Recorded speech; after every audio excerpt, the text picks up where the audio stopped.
cualquier topecito o alguna caída o algún movimiento en falso lo pueda fracturar. ¿Por qué es importante que mencionemos? Porque sus prevalencias a nivel global, a nivel europeo, medianamente anomizar.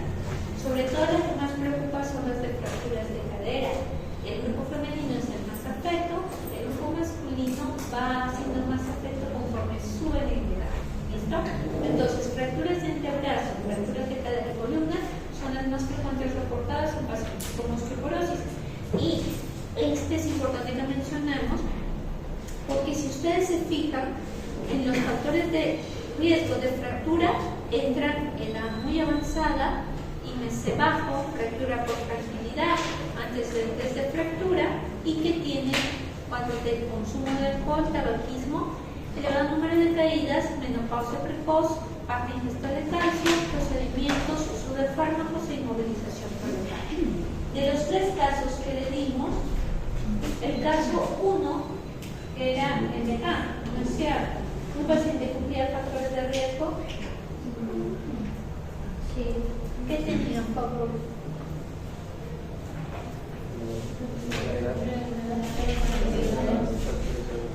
¿Tenía fractura de cadera?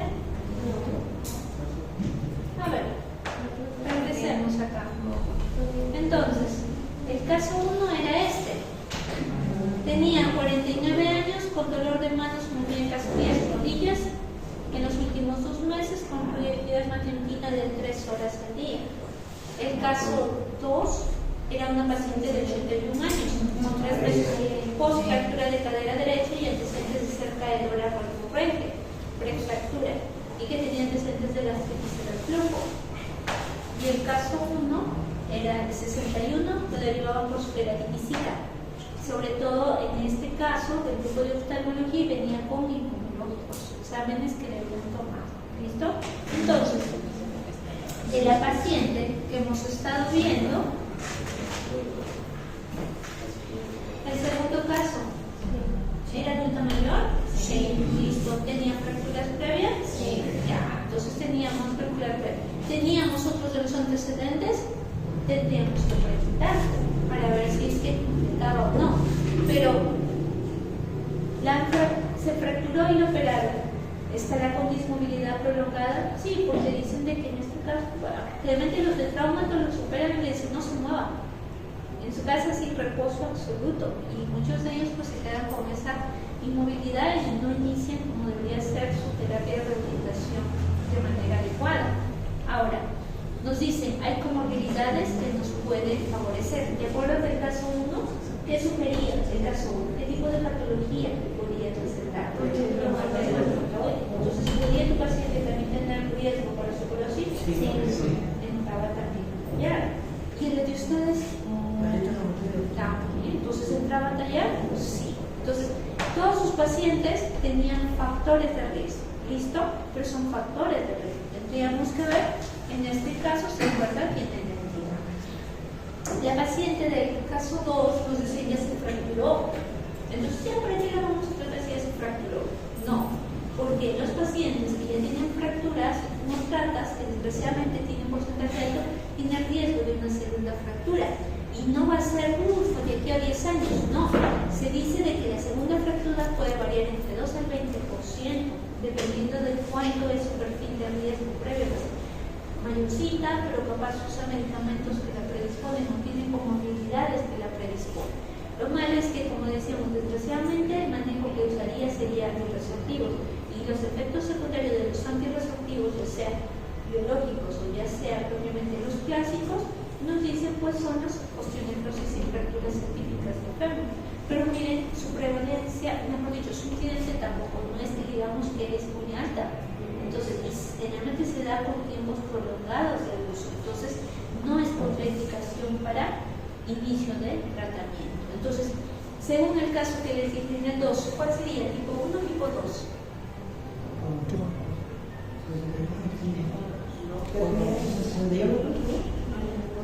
La del caso 2. Tipo 2.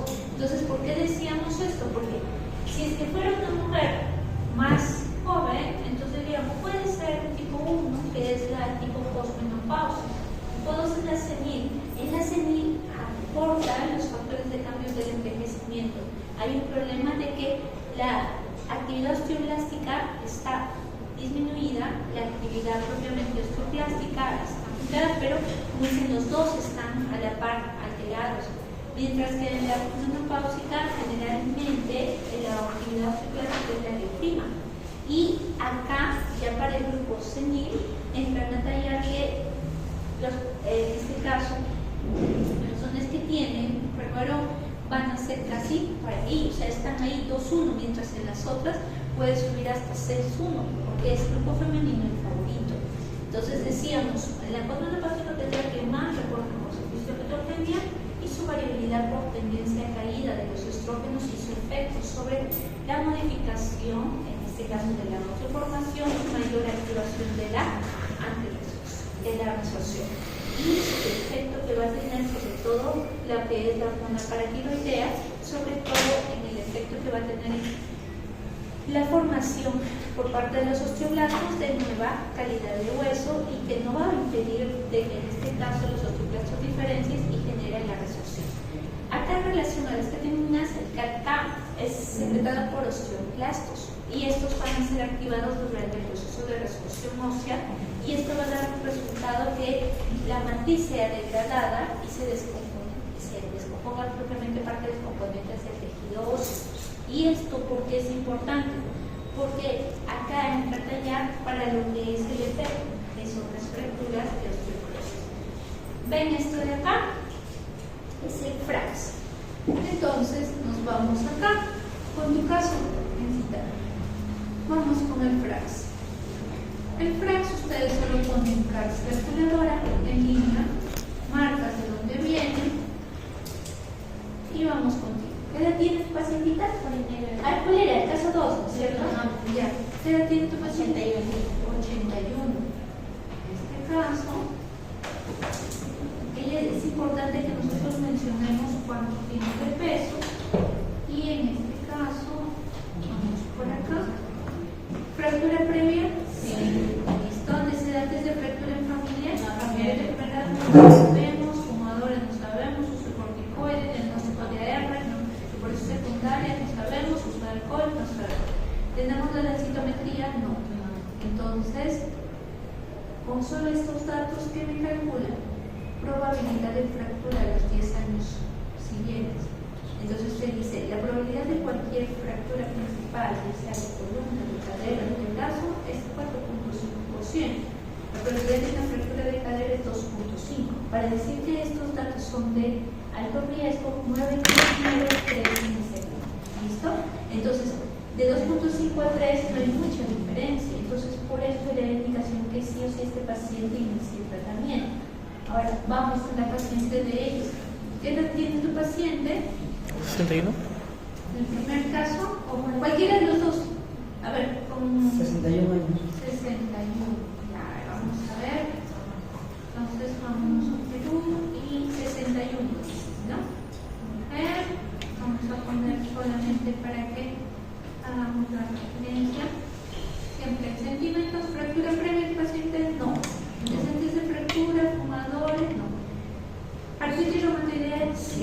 ¿Posibilidad de supresión secundaria? Sí, porque entra allá. ¿Tenemos densitometría? No. Calcula riesgo 1.4, 0.5.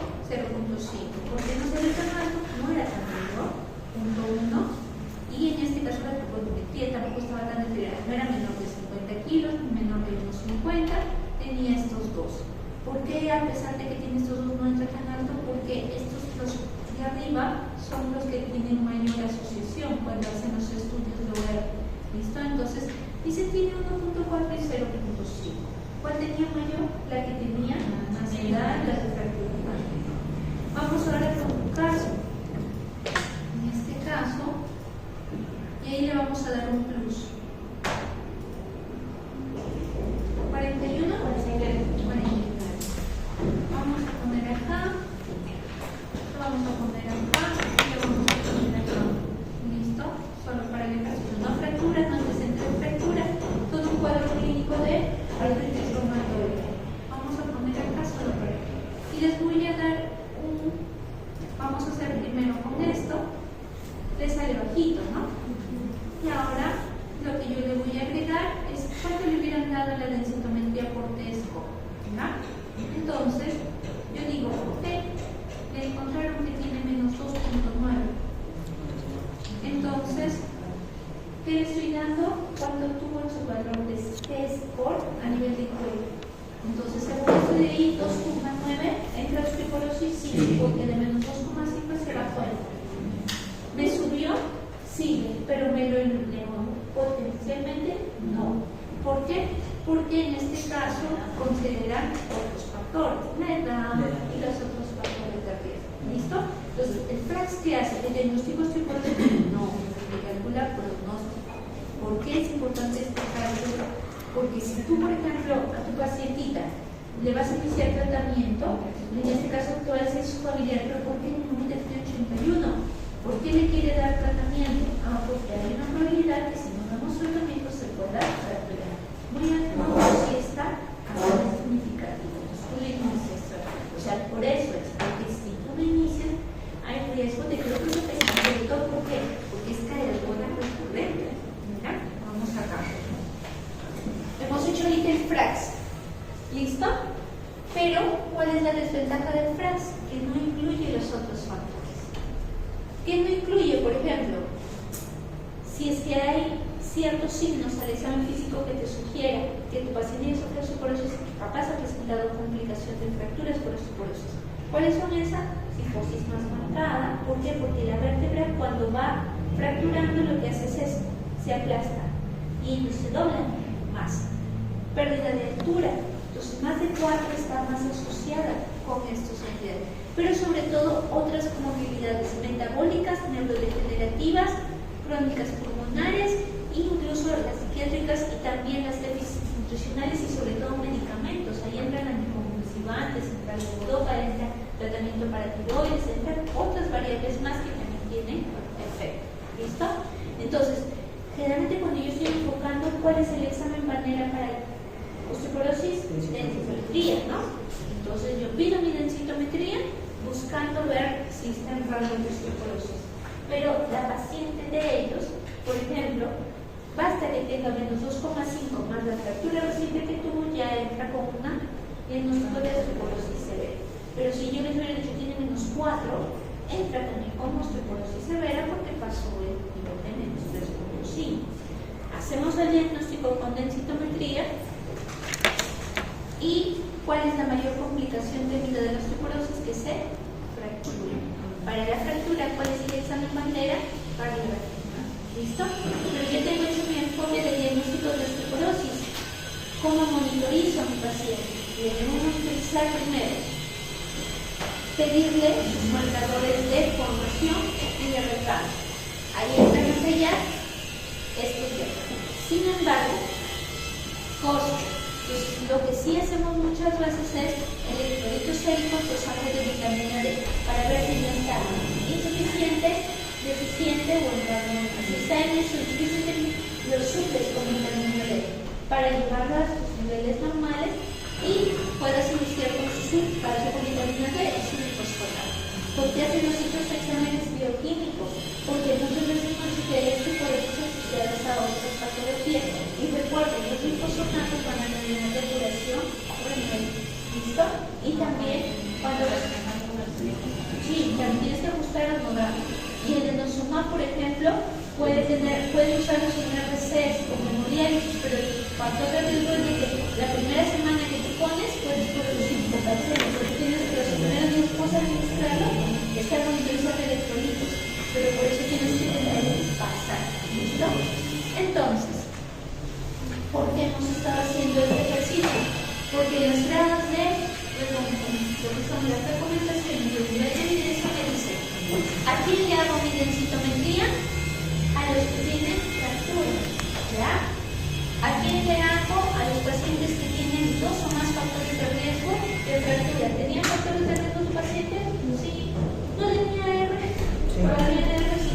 AR, probabilidad de osteoporosis secundaria. Para los que tú le haces el FRAX tienen más del 5% de la primera, que calculamos que nos ha salido 1, 8, 3, 9, 3. Alto riesgo para en la principal y la carga 3. Pero ¿a quién le haces densitometría? Con tu frase cuando estos están por encima de 5. ¿Listo? Este te está enfocando para enfoque de diagnóstico con densitometría. Y a los pacientes que son usuarios de inhibidores de aromatasa, endógenos o corticoides, y en enfermedades asociadas a osteoporosis secundaria. Ahí entraba el paciente. ¿Listo? Ahí entra en el taller. Entonces, esto de acá te dice lo que ahorita hemos estado comentando en relación a las recomendaciones. Pues dicen el analítico y el contexto. ¿Qué le vas a dar a tu paciente? ¿Dónde está la fractura? Acá. ¿Listo? Porque ¿cómo se ve la vértebra? Así. ¿Cómo se ve la vértebra acá? Así. ¿Está? Acá está. Fractura en puño. Entonces, tenemos que ver eficacia, seguridad, accesibilidad, la edad también, porque justo ella, su familia de la paciente, le decía, mi paciente tiene 81 y le quiere dar tratamiento. Y le dice, siempre le vamos a dar de acuerdo a lo que necesita. Entonces vamos con su caso de ella. ¿Listo? Porque el caso de ella decía que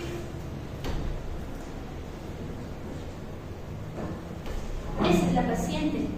Enfoca en su tratamiento. Ya se fracturó.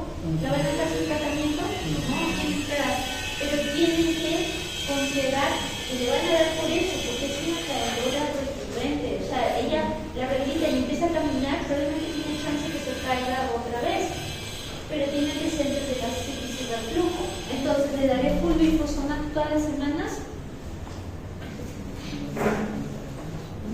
¿Qué le damos? Entramos a tallar.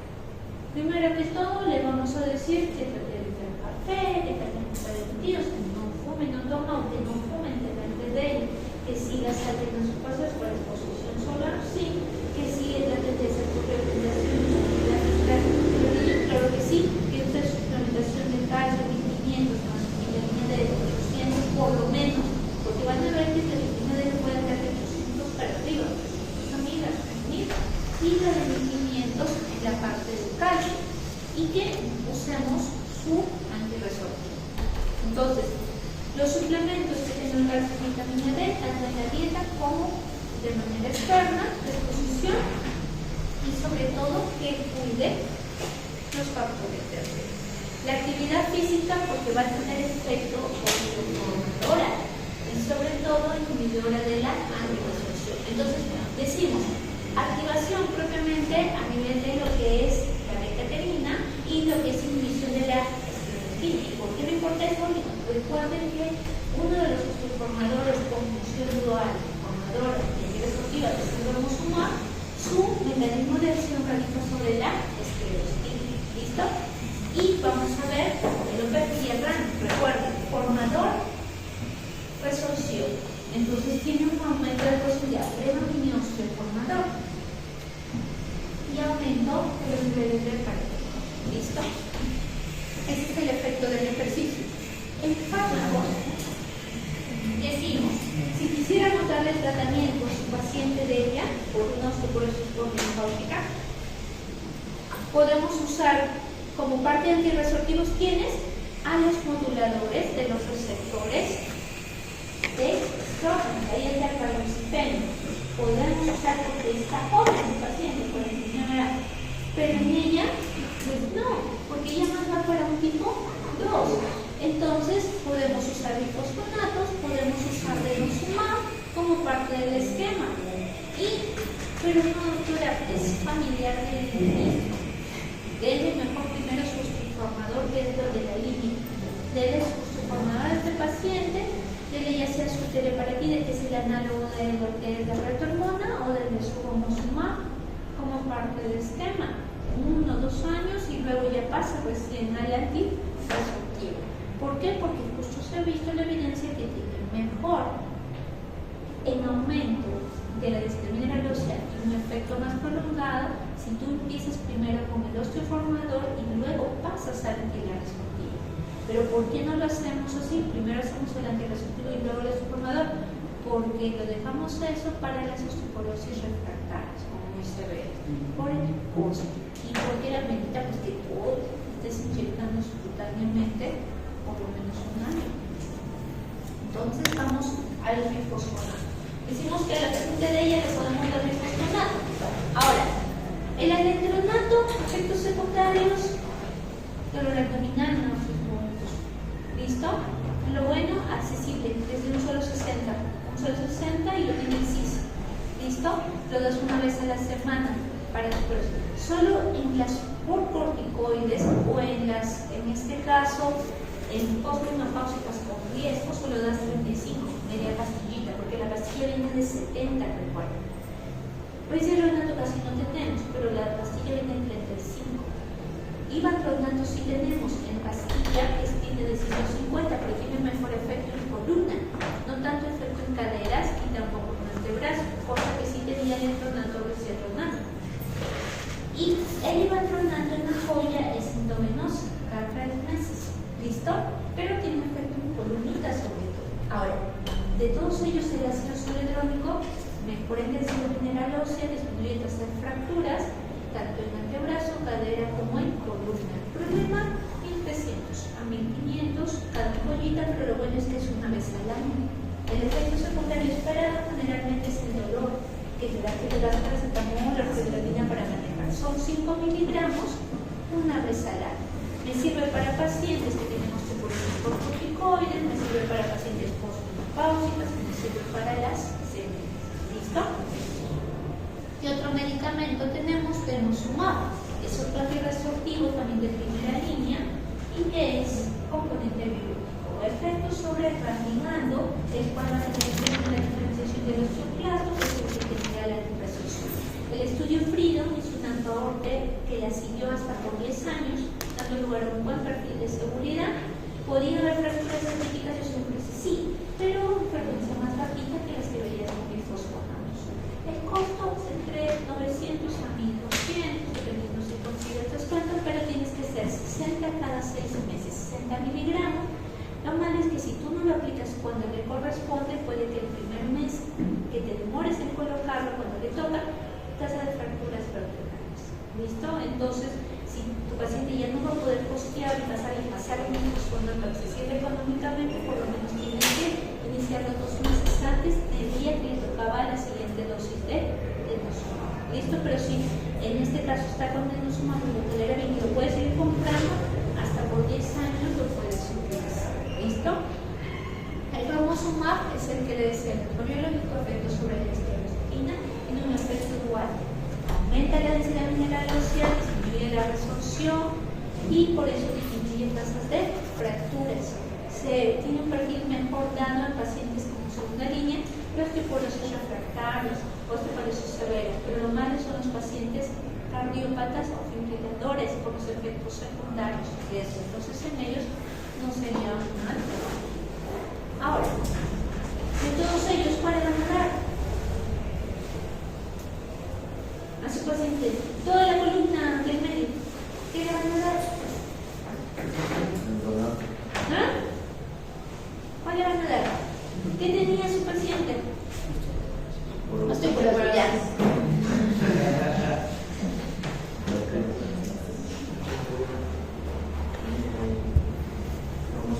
¿Le van a dar el endronato? No. ¿Qué le pueden dar? Cromosumab le van a dar ya. ¿Le van a dar cuánto tiempo?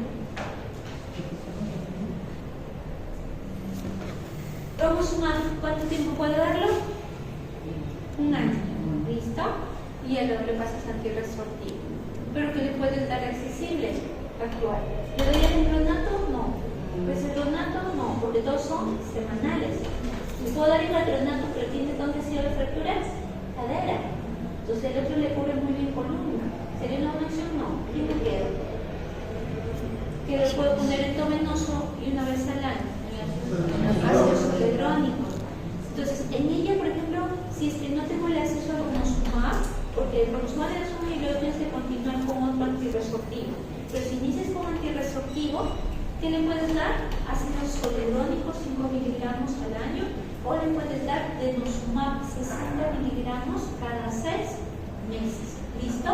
Entonces son tus dos alternativas en esta paciente por este antecedente. ¿Ah? efecto secundario gastrointestinal. ¿Listo?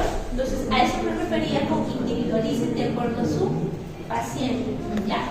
Ahora, entonces, su compañero le dio un año de romosumab y luego pasó a denosumab, porque es la mamá del ministro, por así decirlo, y le vas dando 60 cada 6 meses casi.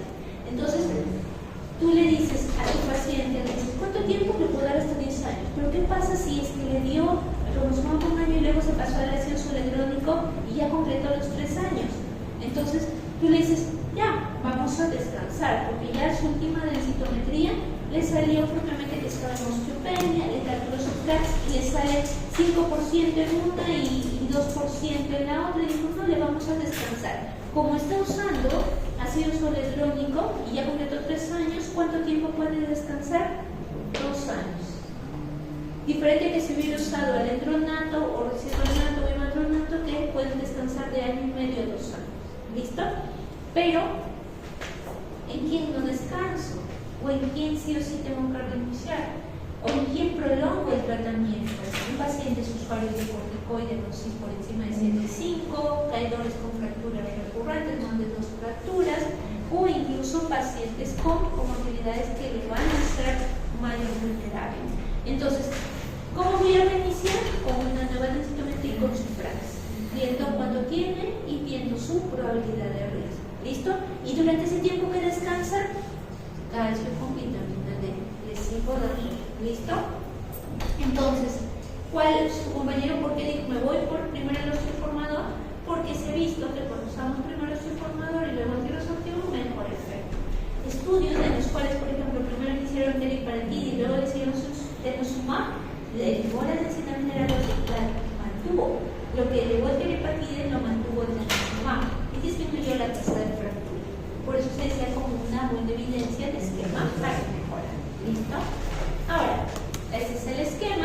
Entonces, compañero dijo romosumab, le dábamos un año y luego podíamos pasar a cualquier antirresortivo. Nosotros escogimos denosumab, ¿cierto? Pero podíamos haber escogido ácido zoledrónico o podíamos haber escogido los fosfonatos orales. ¿Listo?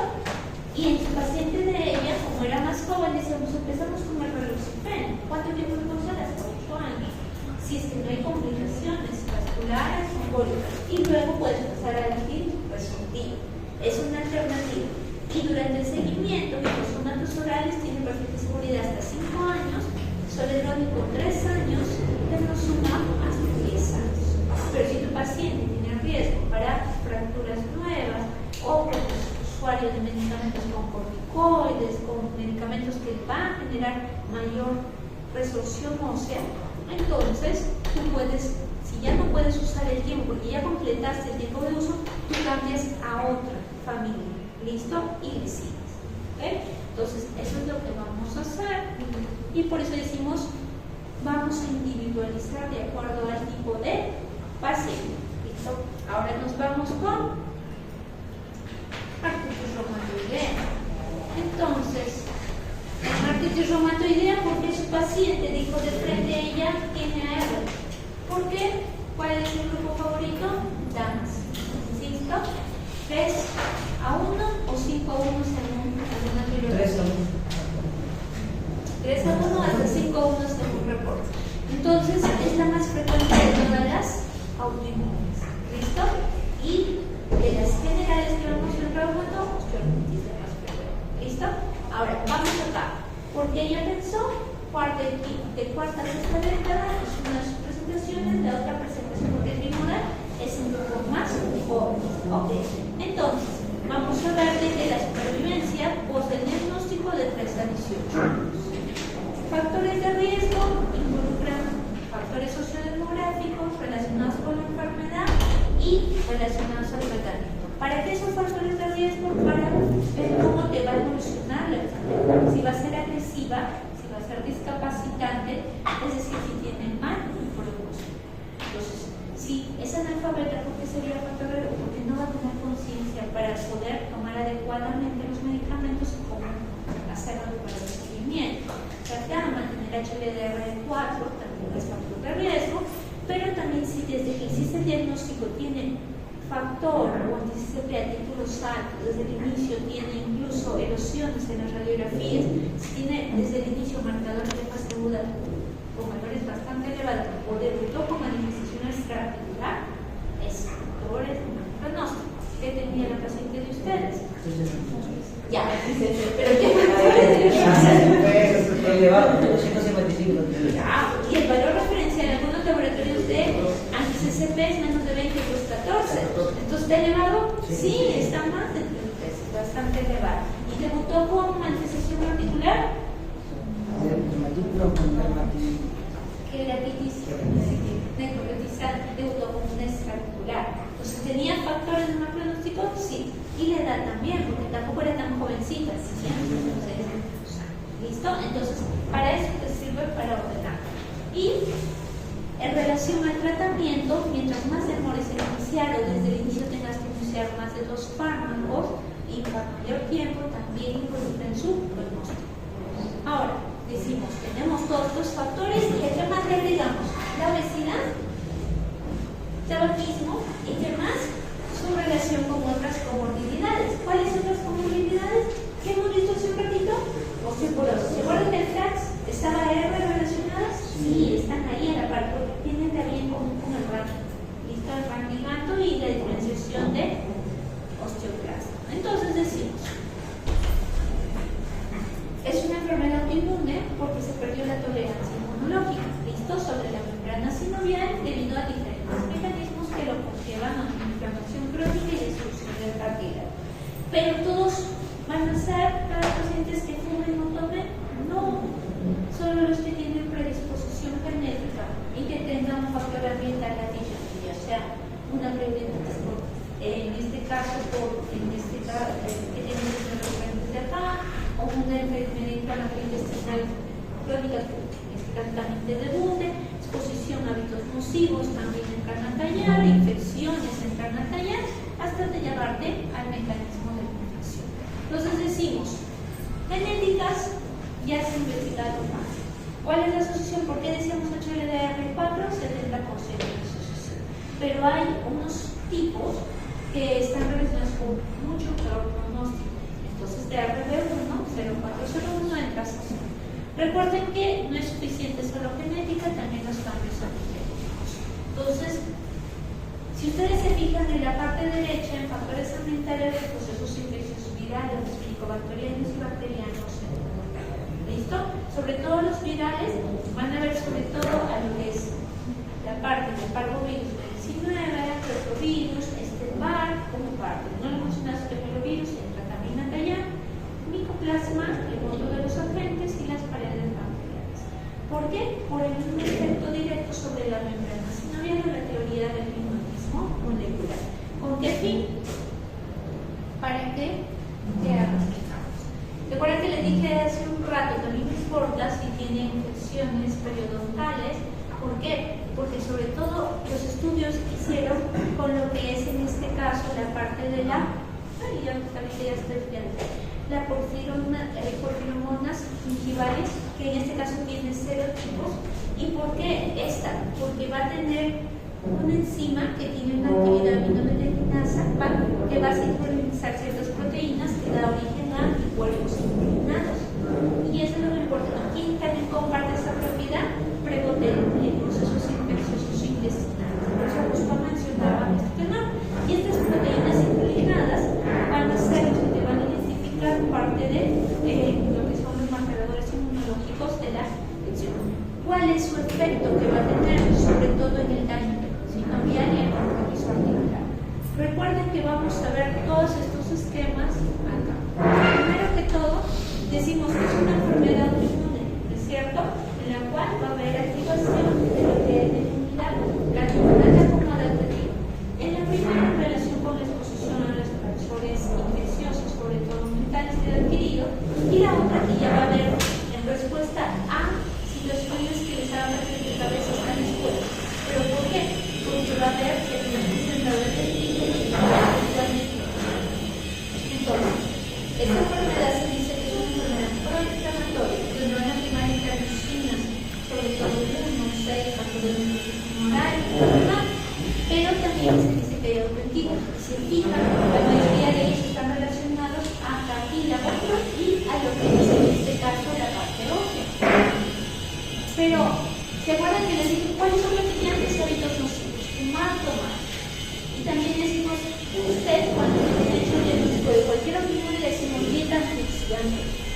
sea, casi les toman frituras, los guisos, en este caso no volvemos con el baño, tomando café.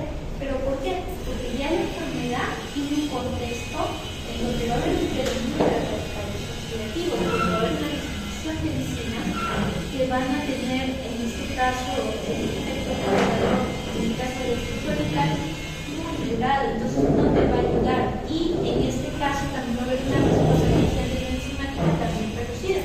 Entonces vamos a ver que estos van a predominar. Entonces eso es lo que nos sugiere. Y aparte, decimos que generalmente dice, ok, las células presentadoras van a procesar el antígeno y que lo van a presentar al grupo de los linfocitos T, que van a dar lugar a toda la cascada de la respuesta inmune. Acá en detallar sobre todo los linfocitos T celular, los cuales van a volverse autorreactivos y autorreactivos va a permitir que se diferencien conexiones efectuadas sobre todo del linfocitos T helper. Y hay que ver que los tipo 1 y 7 van a influir sobre todo en mantener la cascada de citocinas proinflamatorias. Ahora, son las únicas que van a callar. También van a haber células proinflamatorias y células efectoras que van a mantener esta cascada. Van a activarse los linfocitos B, que van a favorecer a la producción de anticuerpos, sobre todo factor reumatoide y CP, y también a ciertas citocinas, sobre todo proinflamatorias como la interleucina 6. ¿Y por qué quiero que se acuerden de esto? Porque acá entran las líneas terapéuticas en las cadenas refractarias, sobre todo sobre la antiinterleucina 6. La otra es sobre la antiinterleucina 1 y sobre la antitenasa, en este caso. ¿Por qué? Porque acá los macrófagos van a liberar lo que es factor de necrosis tumoral, la interleucina 1, y estos van a favorecer a la destrucción de cartílago y a la parte del hueso subyacente. Entonces son las que van a favorecer a las erosiones. Los fibroblastos sinoviales van a promover la secreción de citoquinas, megaloproteasas y toxinas, y esos van a tener un efecto sobre lo que se forma el páncreas, que es el proceso inflamatorio sinovial crónico, y asimismo va a haber la estimulación de los osteoblastos, y en este caso te va a favorecer para el cuadro de osteoporosis asociado a través de la vía del páncreas. Entonces, vamos acá. ¿Se acuerdan que veíamos obesidad también como factor de riesgo por el efecto que iba a tener de los polimorfismos a nivel de la beta-lectina?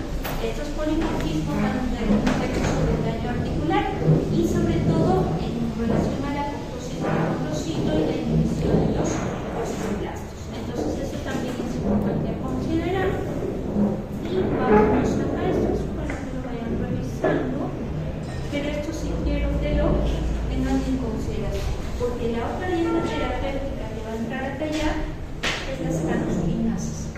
Y esta que tiene un efecto de transducción de señal de la vía tal. Y eso es importante que lo mencionemos porque cuando no me respondan con los inmunosupresores usuales, los clásicos que también llamados los formas sintéticos, estos se entran a tallar.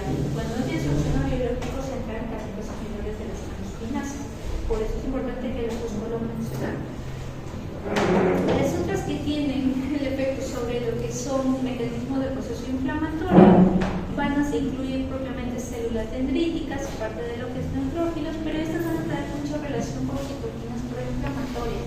Por ahí la dieta terapéutica no se ha ido. Lo que sí están enfocando, ver si es que tienen a manejar también sobre complemento, porque también tienen efecto, y las otras es el efecto que va a tener sobre la parte vascular y en la parte metabólica para poder trabajar también en dichos áreas. Pero hasta el momento nos hemos quedado hasta acá, a los fines. Entonces, vemos acá lo siguiente: paciente con predisposición genética, luego su exposición a ciertos factores ambientales, luego el desarrollo inmunológico de la enfermedad y los efectos clínicos que se van a ver.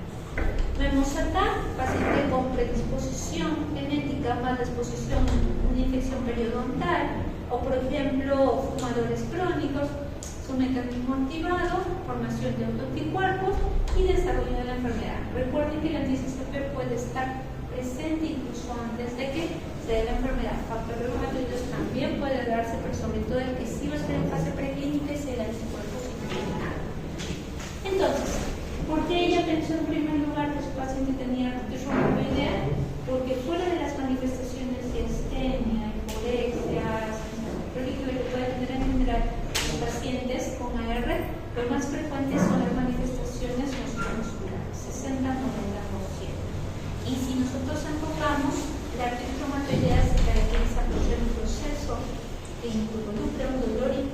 laboratorio que planifica. ¿Cuántos? 6 semanas en promedio más? ¿Cuáles son sus articulaciones favoritas? Metacarpo, interfalángicas, muñecas y le siguen rodillas. ¿Y por qué mencionamos esto? Porque cuando nosotros vamos a aplicar índice de actividad como DAS 28, te van a caer estas articulaciones. ¿Listo? Ahora, quiero que se fijen en las manifestaciones extraarticulares.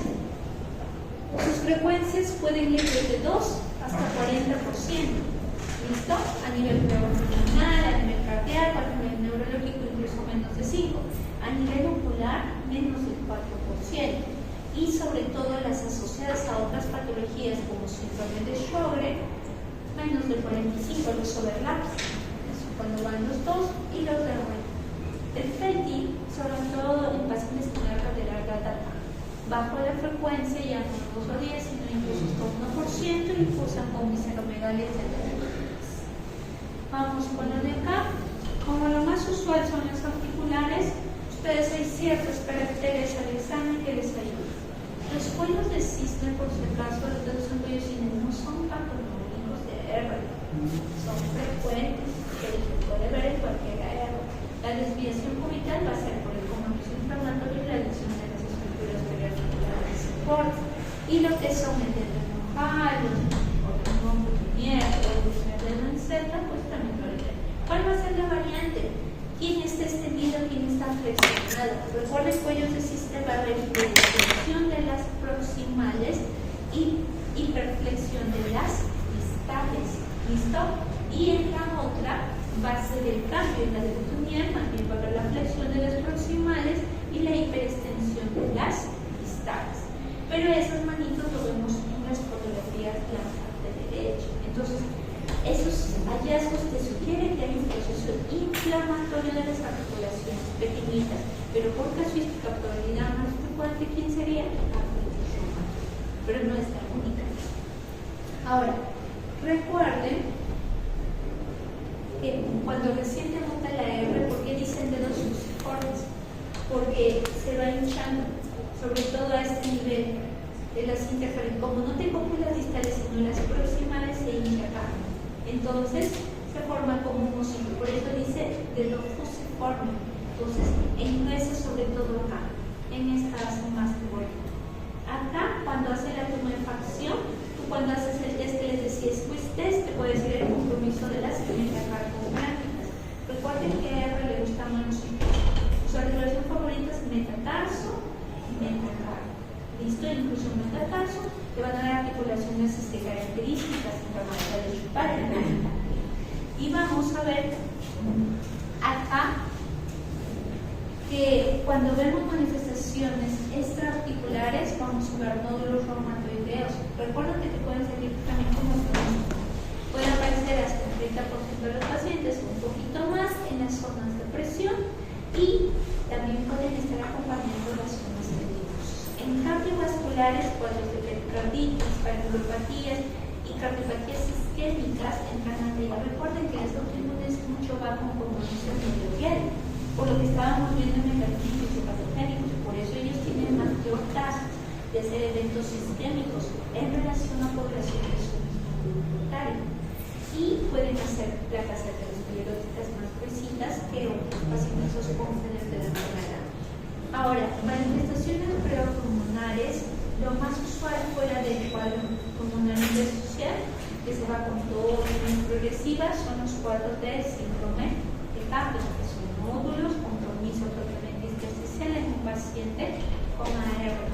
Y el compromiso renal más usual es la nefropatía por ARNIS, porque ellos son pacientes con dolor inflamatorio que van a usar como sintomáticos corticoides más antes, y muchos de ellos han usado por larga data ARNIS, altas dosis, muchos pueden ser afectados. Pueden deberse también cierta proteinuria, pero puede también estar influenciada por el uso de fármacos. A nivel intersticial, como les dije, se puede reportar radiografía en estadios avanzados, tomografía inicial, hay un patrón muy asociado, es el patrón MIO. Más asociado está con R, pero puede estar asociado con otras patologías también autoinmunes con componente intersticial. Acá es la ecografía para ver los cuadros de pericarditis y en este caso para ver la parte del síndrome de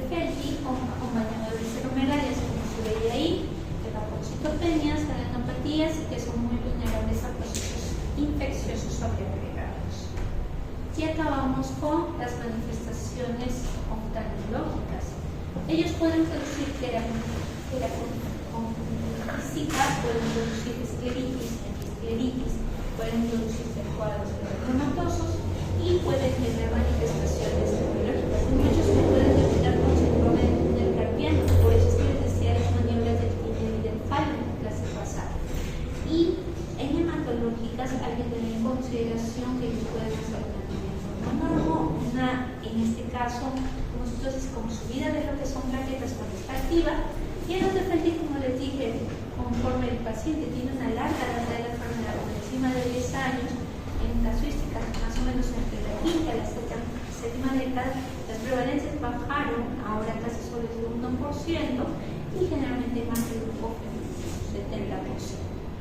Entonces, tenemos que pueden haber también más manifestaciones que involucran vasos pequeños, vasos medianos, pueden haber infartos digitales, entran con manifestaciones extraarticulares. ¿Listo? Y que pueden haber, obviamente, en este caso variantes en el tipo de anemia, que cuando puede ser hipocrómica, muchas veces pueden ser por hipertensión a nivel del sistema reticular de lo que es la parte de hierro, y por eso el puletas no debe llegar hasta que controles la actividad de la enfermedad. Vamos acá, al enfoque. Jovencitas, estaban postulando una R, ¿no? ¿Qué le iban a pedir?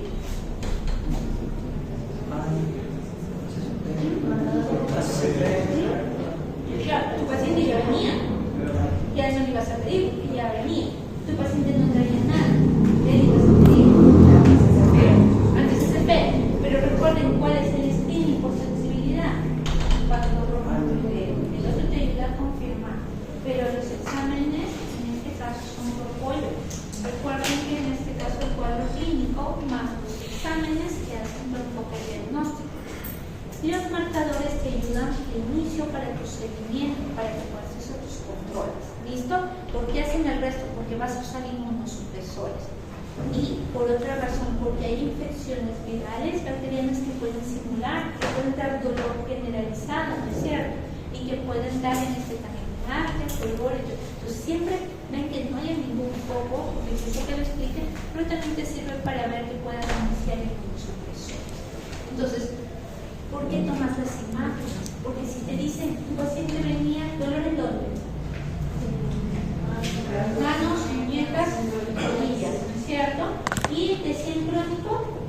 Sí, que en los últimos 2 meses, ¿no? Se había puesto un alfa. Entonces, puede que tu paciente tenga que tomar una placa comparativa de manos buscando qué cosa, ver si hay pinzamiento simétrico, o hay las famosas tablas de la vena, si hay erosiones en los márgenes, como se ve acá en la plaquita, en las flechitas. Y en este caso se dio osteopenia articular, es decir, en esta unión en los huesitos, ¿lo ven acá? ¿Cómo se ven? ¿Más radiolúcida o más radiopaca? ¿Radiopaca? Radiolúcida, o sea, se ve más oscurita, justo donde une. Esa es la osteopenia articular, o también llamada osteopenia en banda, o otros que le dicen osteoporosis en banda. ¿Listo? Entonces, buscan eso central. Porque puede que si tu paciente está solo con sus dedos fusiformes y tomas la placa comparativa, lo único que vas a ver aumento del tejido blando y la osteopenia y el pinzamiento, y puede que no veas erosiones. Pero ya en casos avanzados, miren, los huesitos del carpo se ven diferenciados o se ven todos juntos, no más se corta. Todos se ven juntos porque se pinzó y forma como una sola estructura. Y miren, ¿puede verse espacio interarticular? No, porque está pegada a nivel de metacarpo falángicas. Entonces, a eso se refiere cuando las placas te ayudan a comparar pronóstico cuando hay erosiones desde el inicio de tu diagnóstico. La textura te sirve para el síndrome de Kaplan, los nódulos que se ven ahí, el compromiso intersticial en un paciente con AR, o que solo tenga un compromiso intersticial, que es un paciente con AR. Entonces, vamos acá. ¿Cuál es el examen más temprano para erosiones? Resonancia. Pero el problema del costo hace de que la mayoría utilicemos la ecografía, porque te puede ayudar a identificar incluso en el consultorio nada más que hay erosiones y te sirve como un factor pronóstico. Si haces estudio de líquidos, un tipo 2. Entonces apliquemos, jovencitas, ¿cuántos puntos tenemos?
El ACR lo usamos para perfil de efectividad en el seguimiento de pacientes que estamos comparando fármacos. Por ejemplo, cuando queremos usar nuevos biológicos en pacientes refractarios. Entonces, nos vamos a esto. Entonces, nos vamos acá. ¿Qué es lo que hicimos acá? Dijimos, vamos a aplicar el DAS 28. ¿Cuál es el DAS 28? El que tiene muñequitos. ¿Ven que tiene? Metacarpo, claro. Y ahora tiene interfalángicas proximales, metacarpofalángicas, muñecas, codos, hombros, rodillas. ¿Listo? Contamos 28. 28 articulaciones dolorosas, inflamadas. ¿Por qué escogimos eso? ¿Se acuerdan de la frecuencia? Ya, entonces por eso tomamos. Y nos vamos a hacer el ejercicio con el de acá. Entonces, hay dos opciones de calculadora. Una que te pone el muñequito y tú vas a marcar. Otra en la cual tú marcas. Si decíamos que teníamos las de manos, interfalángicas, metacarpo, muñecas y tobillos, ¿cuánto iban hasta ahí? ¿Cerca de 2 a los 28? 26. Tienes 26. Tienes 26. Decían dolorosos, tú me faltas todas, ¿no?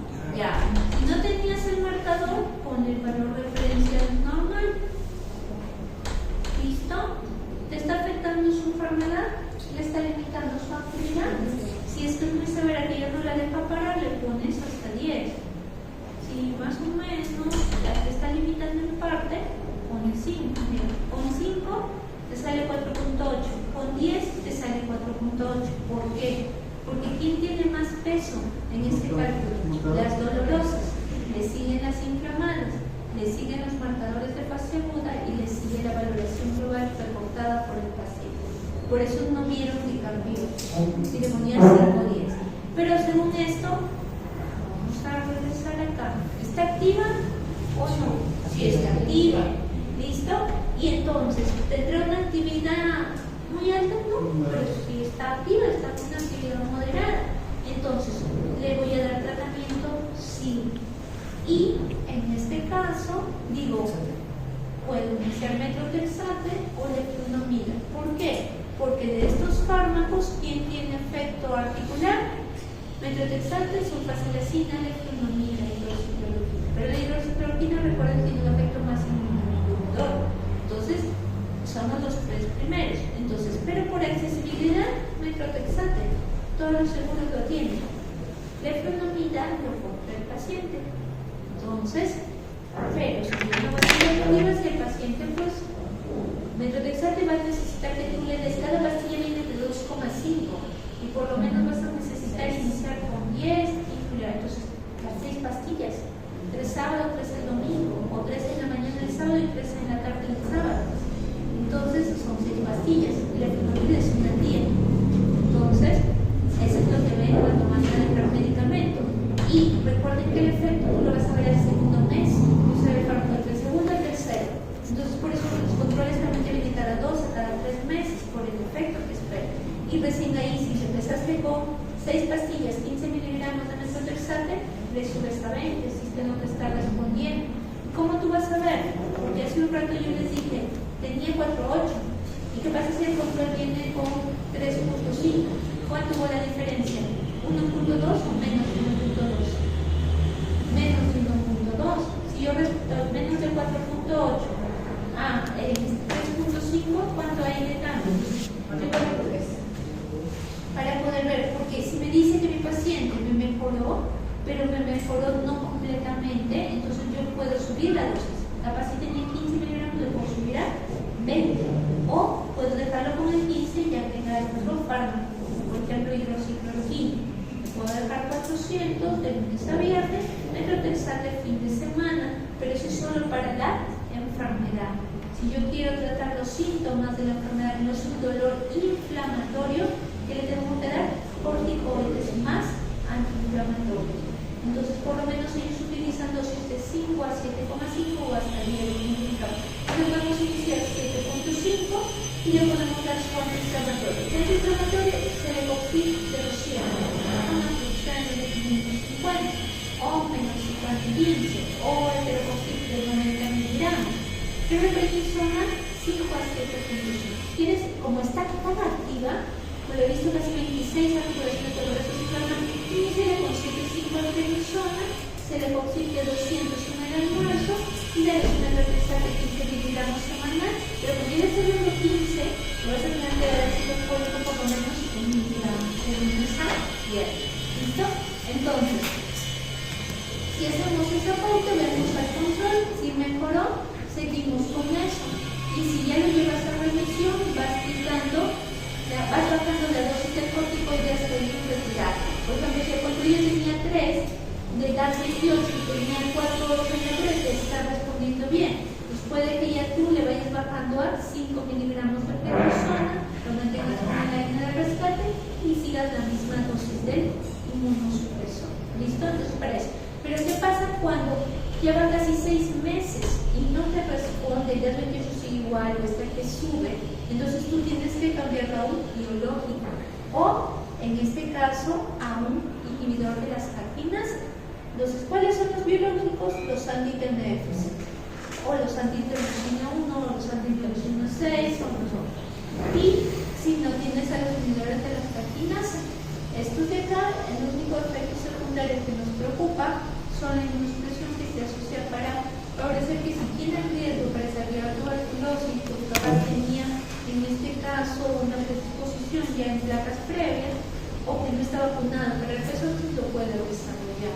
Pero que es efectivo, sí, es efectivo. Por eso es que está en el protocolo de manejo.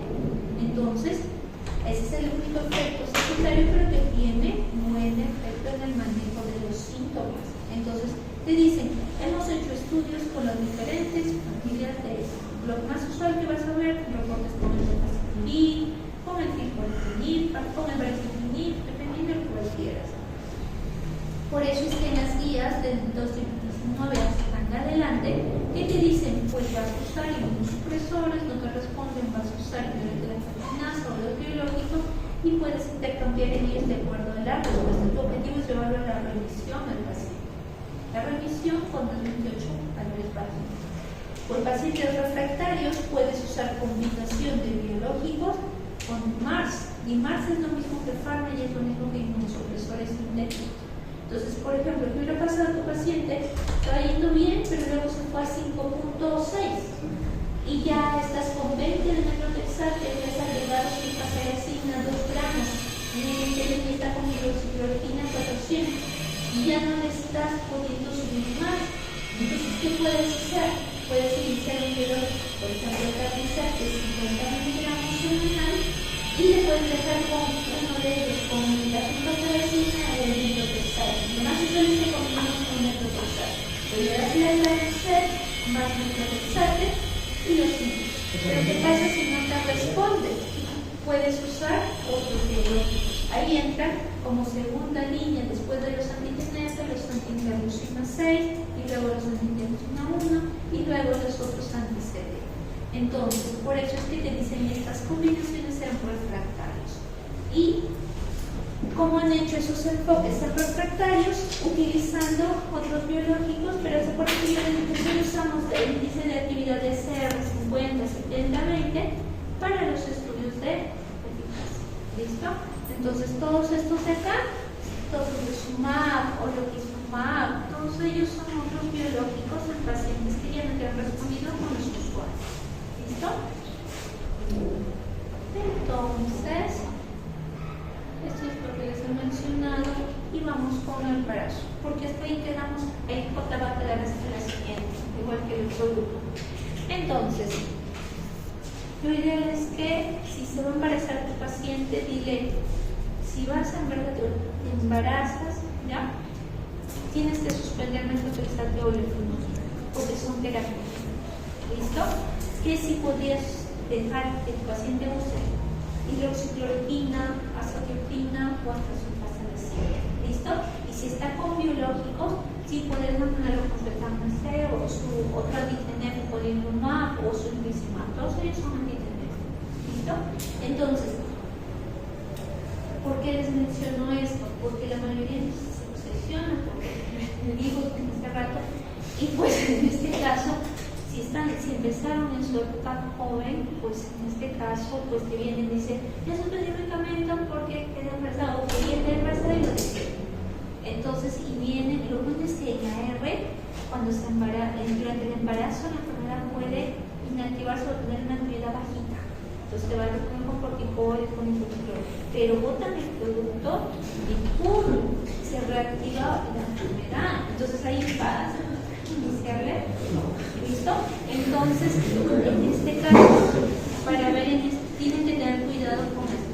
Por eso es que ponen en consideración a favor o en contra de las recomendaciones de uso de los alimentos no supresos. Entonces, ahí J vamos a dejarlo para la siguiente clase. Y ahora, jovencitos, del caso 3, ¿qué le van a dar? A tu paciente. ¿Metronidazol te le vas a dar? ¿Qué manifestación tiene tu paciente? ¿Articular? Extraarticular. Entonces, cuando es extraarticular, ¿vamos a darle metronidazol? No. ¿Qué le podemos dar? Cuando son extraarticulares podemos usar los otros. Pero, por ejemplo, ¿por qué te lo enviaron a tu paciente? Para que tú le des ciclofosfamida. Y como le vas a dar ciclofosfamida, primero le vas a pulsar con tu corticoide y luego le vas a dar tu inmunosupresor parenteral. Ahí cambian las reglas. Que la predicción usas a dosis bajitas por la manifestación articular, pero en la extraarticular, ahí sí las dosis de corticoide la puedes dar cerca de 1 miligramo por kilo, vas a pulsar y darle un inmunosupresor parenteral. Los dos últimos son para extraarticulares. Para extraarticulares. Muy bien, pueden estar. Sí.